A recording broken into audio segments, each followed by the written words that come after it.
ராசி பலன் வரிசையில் நாம் காண இருப்பது ஜூலை மாத ராசி பலனை பார்ப்போம் வாருங்கள்.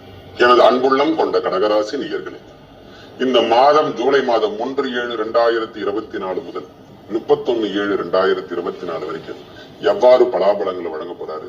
நம்ம ஏற்கனவே அஷ்டமத்து சனியின் தாக்கத்தை அனுபவிச்சுட்டு இருக்கோம். இப்பொழுது படிப்படியாக குறையக்கூடிய காலம். முதல்ல நல்லது சொல்லிடணும் மாதத்தை தொடக்கும் போது. ஏன்னா கடகராசி மத்த ராசிக்கு சொல்லணுமோ இல்லையோ, கடகராசி சொல்லிடணும், ஐயா இப்பொழுது சனி பகவானுடைய தன்மை சற்று குறைந்து காணக்கூடிய காலங்களாகும். குறைந்தின சமநிலை என்று சொல்லக்கூடிய அமைப்பு எல்லாருக்கும் என்ன பலாபலன் கொடுப்பாரோ அந்த பலாபலனை நம்மளுக்கு கொடுக்கதான் போறாரு. உங்க துன்பம் என்று சொல்லக்கூடிய அமைப்பு கொஞ்சம் சற்று விலகக்கூடிய காலங்களாக இந்த காலம் இருக்கும். பயப்படுற விஷயம் இல்லை. ஏன்னா நல்லது இது முதல்ல சொல்லிட்டாதான் மனிதன் நல்லதுக்கு வருவான். இந்த ஜூலை மாதம் முன்னேற்றம் தரக்கூடிய காலங்கள் வருமா? கண்டிப்பாக வரப்போகுது சாமி, கண்டிப்பாக நடக்க போகுது. நம்ம ராசிக்கு நான் என்னோட சொல்லக்கூடியவும் சந்திர பகவானை பொறுத்த வரைக்கும் எந்த துன்பம் கிடையாது, அது வேற விஷயம். சந்திரனால உங்களுக்கு எப்பொழுதுமே நன்மை தரக்கூடிய விஷயம் தான். அதுவும் இல்லாமல் நம்ம 2ஆம் அதிபதி என்று சொல்லக்கூடிய ஒரு 12ஆம் இடத்தில் அமர்ந்திருந்து அவரான 12ஆம் அதிபதியும் சேர்ந்து இதுவரைக்கும் ராசியில அமர்ந்திருந்திருக்கக்கூடிய காலமாகவும், இதுவரைக்கும் 11ஆம் அதிபதி நம்ம ராசிக்கு வராமல் இருந்து ஒரு 12ல் அமர்ந்திருந்தார். சுப செலவுகள் என்று சொல்லக்கூடிய அமைப்பை கொடுத்திருந்தார். பாத்தீங்களா, திடீர் வருமானம் என்று சொல்லக்கூடிய அமைப்பெல்லாம் கொடுத்தார். திடீர்னு பார்த்தா வருமானம் எல்லாம் வந்திருக்கும் கடகராசிக்காரர் போன மாசம். இப்பொழுது அந்த மாசத்திலிருந்து நாம நிலை பெற்று வாழக்கூடிய காலங்களாகவும், அந்த அமைப்பை பெரிதாக ஒரு திருமணம் சார்ந்த விஷயத்துக்கு முன்னேற்றம் தரக்கூடிய காலங்களாக கடகராசிக்கு இது ஏற்புடைய காலம். ஏன்னா 12ஆம் தேதிக்கு அப்புறம் செவ்வாய், இது வரைக்கும் 10ஆம் அதிபதி என்று சொல்லக்கூடிய செவ்வாய் பகவான் அவர் ராசியில ஆட்சி பெற்றார் அல்லவா, அதுல இருந்து இடம்பெயர்ந்து 11ஆம் இடத்துக்கு குருவோட வந்து சுக்கிரன் வீட்டுல அமர போறாருங்க ரிஷபத்துல. இது ஒரு பெரிய முன்னேற்றம் தரக்கூடிய காலமாக அமையப்பட போகுது. உங்கள் மாதம் முழுதும் உள்ளவே இருப்பாருங்க ஐயா. 12ஆம் தேதிக்கு அப்புறம் குருவும் மங்களகாரகன் என்று சொல்லக்கூடிய குருவோட சேர்ந்து பொன்னவன் மன்னவன் என்று சொல்லக்கூடியவரோடு சேர்ந்து செவ்வாய் பகவானும் சேர்ந்து இருப்பதும், 12ஆம் இடத்துல சுக்கிர பகவானும் சூரிய பகவானும் இடம்பெயர்ந்து இருப்பதும், ராசியிலே புதன் பகவான் வீட்டில் இருப்பதும், ஒரு 8 தேதிக்கு அப்புறம் சுக்கிர பகவான் நம்ம வீட்டில் இருக்கும் போதுதான் திருமணம் சார்ந்த விஷயத்தில் முன்னேற்றம் தரக்கூடிய பாதை. கண்டிப்பா திருமணம் சார்ந்த விஷயத்துல நம்மளுக்கு முன்னெடுக்கக்கூடிய காலமாக இந்த காலம் அமைய பெறும். ரொம்ப சிறப்பு என்றுதான் சொல்லுவோம் ஐயா. இந்த காலம் இனிமையான காலம், சுகம் தரக்கூடிய காலம், நம் இல்லறத்தில் சுப நிகழ்ச்சிகள் நடத்தக்கூடிய காலம். இதுவரைக்கும் பிரச்சனைகள் தவிச்சிருந்து கொண்டிருக்கும் மொத்த பேருக்கு அதுல ஒரு லட்சுமி கடாட்சம், திடீர் லட்சுமி யோகம் என்று சொல்லக்கூடிய அமைப்பை ஏற்படுத்தி தந்து உங்கள் கடன் பிரச்சனை, தொந்தரவு பிரச்சனை இதுல இருந்து விலக போறீங்க. ஒவ்வொரு விஷயமா விலகி வரக்கூடிய காலங்களாக இந்த காலம் அமையப்பெற போகுது. ஒரே வார்த்தை சொல்ல போனா மங்களன் என்று சொல்ல வரும், பொன்னவன் என்று சொல்ல வரும் 2 பேரும் சேர்ந்து நேரடியாக 5ஆம் இடத்தை செவ்வாய் வீட்டுக்கு பார்க்கும்போது ஏற்கனவே சனி பகவான் பார்த்துட்டு இருக்காரு. உங்களை ஏற்பாடுகள் இதுவரைக்கும் தொந்தரவுகள் விலகி ஒரு மனிதனுக்கு சின்ன ஒரு ரிலீஃப். இந்த மாதிரி பிரச்சனையில மாட்டி முடிஞ்சதும் போதும், நான் இனிமேல் கடனே வாங்க மாட்டேன்பான்னு சொல்ற மாதிரி அந்த அமைப்பை ஏற்படுத்தி கொடுத்து உங்க பிரச்சனையிலிருந்து விடுபடக்கூடிய காலங்களாக இந்த அமைப்பை ஏற்படுத்தி தோட விட்டுடுவீங்க. நீங்க இந்த கடன் சார்ந்த விஷயத்தை வாங்க மாட்டீங்க. நம்மளுக்கு வேணாண்டா சாமி, இந்த கடன் பிரச்சனையும் கடன் சார்ந்த விஷயங்களும் நம்மளுக்கு தேவையில்லை, வாங்கினா கூட திட்டமா வாங்கி நம்ம போகணும் அப்படின்னு ஒரு அமைப்பை ஏற்படுத்தி தரப்போறோம். இதுவரை இல்லாத நம்மளுக்கு தொழில ஏற்பட்டு வந்த பிணக்குகள் அனைத்தும் தீர்ந்து திரும்பவும் தொழிலை ஸ்டார்ட் பண்ண போறோம் சுவாமி.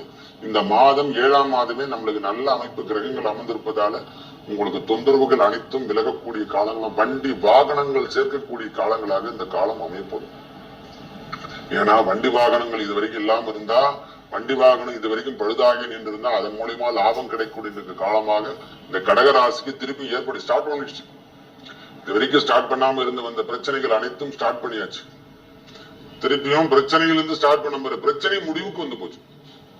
பிரச்சனை படிப்படியாக குறையக்கூடிய காலங்களாக இந்த மாதம் முழுவதும் காணப்படும். ஒரு மன நிம்மதி, மன நிறைவு, நோய் நொடிகள் விலகக்கூடிய காலங்களாகவும் இந்த காலம் இருக்கும். சுப செலவுகளும் இருக்கும் ஐயா, வேற வழி கிடையாது. ஏன்னா 12ஆம் இடத்துல 2 கிரகங்கள் வீட்டிருப்பதும், 11ஆம் இடத்துல 2 கிரகம் வரவுக்கேற்ற செலவுக்கேற்ற வரவும். அதாவது இதை செய்துதான் ஆனன்ற மாதிரி ஒரு குறிக்கோள் ஏற்படும். அதுக்கேற்றாறு போல் நாம் எண்ணமும் மாற்றிக்கொள்ளும் ஐயா. தந்தையாரோ தாயாரிடம் இருந்து வந்த கருத்து வேறுபாடுதான் விலக போகுது. முதல்ல தந்தையாரிடம் இருந்து வந்த கருத்து வேறுபாடுகள் விலக போகுது. நல்ல அமைப்பு உருவாக போகுது. தந்தையார் சொத்துக்கள் நம்மளுக்கு கிடைக்கக்கூடிய பாக்கியமாக இந்த ஆண்டு கிடைக்க போகுது சாமி. இந்த ஆண்டை விட இந்த மாசத்திலே கூட சொல்லலாம், எனக்கு தெரிஞ்ச வரைக்கும் நல்ல அமைப்பை உருவாக்கி தரப்போகுதுன்னு நம்ம சொல்லலாம். ஒரே வார்த்தை சொல்லப்படும். மங்களன் என்று சொல்லக்கூடியவரும் குரு பகவானும் சேர்ந்து அந்த பார்வை சனி பகவானுடைய பார்வை இப்பொழுது கம்மியாக இருந்து உங்க பிரச்சனையிலிருந்து நீங்க விலகிறதுக்கான அமைப்பும் நல்ல அமைப்பு உங்கள் தந்து அதான் சொல்லணும். எப்படி சொல்றதுன்னா, இனிமேல் உங்கள் ராசிக்காரங்க கடக ராசிக்காரங்க துன்பத்திலிருந்து சற்று விடுதலை என்று சொல்லக்கூடிய அமைப்பு இந்த மாதம் முழுவதும் அனுபவிப்பது. இந்த மாதம் முழுவதும் அனுபவிக்க போறீங்க. ஒரு சுப நிகழ்ச்சிகள் நம்ம வீட்டுல நடைபெற போதா கண்டிப்பா நடைபெறும். வண்டி வாகனம் வாங்கலைங்க, நான் வண்டி வாகனம் இல்லாம போயிட்டு இருக்கேன், இந்த வண்டிலாம் பிரச்சனைல போய் மாட்டிக்கிச்சு அப்படின்னு சொல்றவங்க கூட புதிய வாகனத்தை ஏற்படுத்தி செஞ்சு உங்கள் வாழ்வில் சில துன்பங்கள்ல இருந்து விடுபட்டு நீங்க வெளியே வரதான் போறீங்க. நம்ம துன்பத்திலிருந்து நாம வெளியே வரதான் போறோங்க ஐயா. நம் வாழ்வில் இனிமேல் முன்னேற்ற பாதைக்கு அழைத்து செல்லக்கூடிய காலமே கண்டு இனிமேல் பின்தங்கி போகக்கூடிய காலங்கள் இல்லை இல்லை இல்லை. கடகராசி பொறுத்த வரைக்கும் ஒவ்வொரு நாட்களும் கால் வைக்கிற இடையெல்லாம் கன்னிவெடி என்று சொல்றபோது நம் கால் வைக்கின்ற இடெல்லாம் இனிமேல் தாமரைப்பூ மலர்கின்ற காலமாக மாறப்போது. வேலை சார்ந்த விஷயத்தில் இருந்து வந்த பிரச்சனைகள் விலகக்கூடிய காலங்களாகும். தன்னம்பிக்கையும் தைரியமும் அதிகரிக்கக்கூடிய காலங்களாக இந்த மாதம் திகழும். ஒரே வார்த்தையோட கடகராசி இனிமேல் தன்னம்பிக்கை தைரியம் எல்லாம் வளர போதுங்க. திருப்பியும் பழைய நிலைமைக்கு நாம கொண்டு வந்துடலாம், நம்ம எல்லாத்தையும் நாம செய்து முடிப்போம் என்று சொல்லக்கூடிய அமைப்பை ஏற்படுத்தி கொடுக்கதான் போறாரு. நம் வாழ்வில் இனிமேல் சங்கடம் என்பது இல்லை. சங்கடத்தை நாம சந்திச்சதெல்லாம் போதும். இனிமேல் கடன் வாங்கக்கூடிய எண்ணங்களை உருவாக்க கூடாது, அந்த மாதிரி மாத்திக்கணும், அந்த மாதிரி எண்ணத்தையும் உருவாக்க தான் போறாரு. நீங்க சும்மா இல்லைனாலும் அதுக்கான வேலை திட்டத்தை நம்ம குற்றுவாரையா இறைவன். எதுவும் பண்ண முடியாது, நாம அவ்வளவு பெரிய ஆளே கிடையாது. நாம எதுவும் செய்யல, வேணாம் சாமி விட்டுலான்னு சொன்னா கூட முடியவே முடியாது.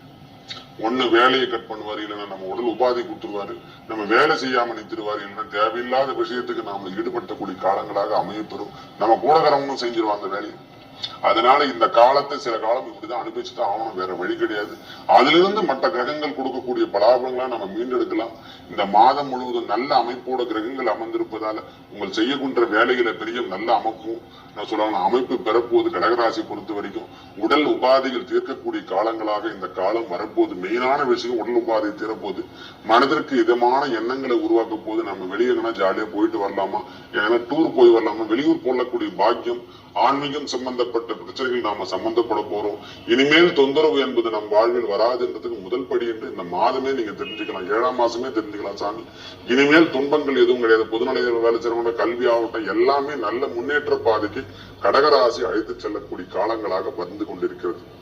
இது வரைக்கும் பொதுத்துறை நிறுவனத்தில் ஒர்க் பண்றவங்களாகட்டும், தனியார் துறையில் ஒர்க் பண்றவங்களாகட்டும், சங்கடங்களை சந்திச்சு நீங்க வேலையிலோ வேலை சார்ந்த விஷயத்தோ இனிமேல் கடன் பிரச்சனையோ அதெல்லாம் வந்து படிப்படியாக மாறி நம்மளுக்கு லோன் சார்ந்த விஷயங்களும் கிடைக்க போதையா. இந்த மாதமே சில விஷயங்கள் நமக்கு முன்னோட்டமா வரப்போகுது. ஏன்னா சுக்கிர பகவான் அமரும் பொழுதெல்லாம் உங்கள் வாழ்க்கை தரத்தை உயர்த்தி காட்டக்கூடிய காலங்களாக வந்துடும். அது 4ஆம் இடம் என்பது சொல்லக்கூடிய சுகஸ்தானாதிபதி நேரடியாக 10ஆம் இடத்தை பார்ப்பதாலையும் அந்த கிரகம் என்று சொல்லக்கூடிய 10ஆம் இடத்த அதிபதியை நேரடியாக 11ஆம் இடத்துல சம்பந்தப்படும்போது உங்களை வேலையில இதுவரைக்கும் கடுமையான தாக்கத்தை ஏற்படுத்தும். உங்களுக்கு படிப்படியா திடீர்னு ப்ரமோஷன் கொடுக்கக்கூடிய பாக்கியம், இந்த நேரத்துல ப்ரமோஷன் தரக்கூடிய பாக்கியமாக கடகராசிக்கு அமைய பெறக்கூடிய காலமாக இந்த காலம் அமைய போதும். எந்த தொந்தரவும் விலகி இனிமேல் உங்கள் வாழ்வில் பெரிய முன்னேற்றமும் முன்னேற்ற பாதைக்கு அழைத்து செல்லக்கூடிய காலங்களாக இந்த மாதம் முதல் மாதமாக திகழக்கூடிய காலம் ஜூலை மாதம் தான் சுவாமி. எனக்கு தெரிஞ்ச வரைக்கும் ஜூலை மாதம் தான் இனிமேல் படிப்படியாக முன்னேற்ற பாதை. அரசு உத்தியோகத்துக்கு எதிர்பார்த்து கொண்டிருக்கும் கடகராசிக்காரங்க இந்த மாதம் எக்ஸாம் எழுதி பாஸ் பண்ணுங்க. இல்ல அதுக்காக மூவ் பண்ண வேண்டிய விஷயங்கள் எல்லாத்தையுமே முன்னெடுக்கக்கூடிய காலங்களாக நன்றாக இருக்க போறீங்க ஐயா. ஒரே வாரம் சொல்ல போனா இந்த ஜூலை மாதம் முழுவதும் உங்கள் வாழ்க்கை தரம் உயரும் உயரும் வரும். இது வரைக்கும் கஷ்டப்பட்டோம் இல்ல, தேவையில்லாத விஷயத்துக்கெல்லாம் எண்ணத்தை உடல் மட்டும்தான் இருக்குது, எண்ணம் உள்ள வெளியிருக்குது இல்ல, அந்த எண்ணம் எல்லாம் சரி செய்யக்கூடிய காலமா வரப்போகுது. உங்கள் வாழ்க்கை அமைப்பெல்லாம் மாற்றி அமைச்சு இறைவனே புதிய குறிக்கோள் எழுத்திருப்போம். மேலும் நல்லதெல்லாம் நடக்க இறைவன் முருகப்பெருமானையும் அந்த ஆதி நாராயணன் என்று சொல்லக்கூடிய ஸ்ரீரங்கநாத பெருமானையும் ரங்கநாயகியும் வரைபட வழிபட உங்கள் வாழ்வில் ஏற்பட்ட துன்பங்கள் விலகி நல்லதே நடக்கும். நன்றி, வணக்கம்.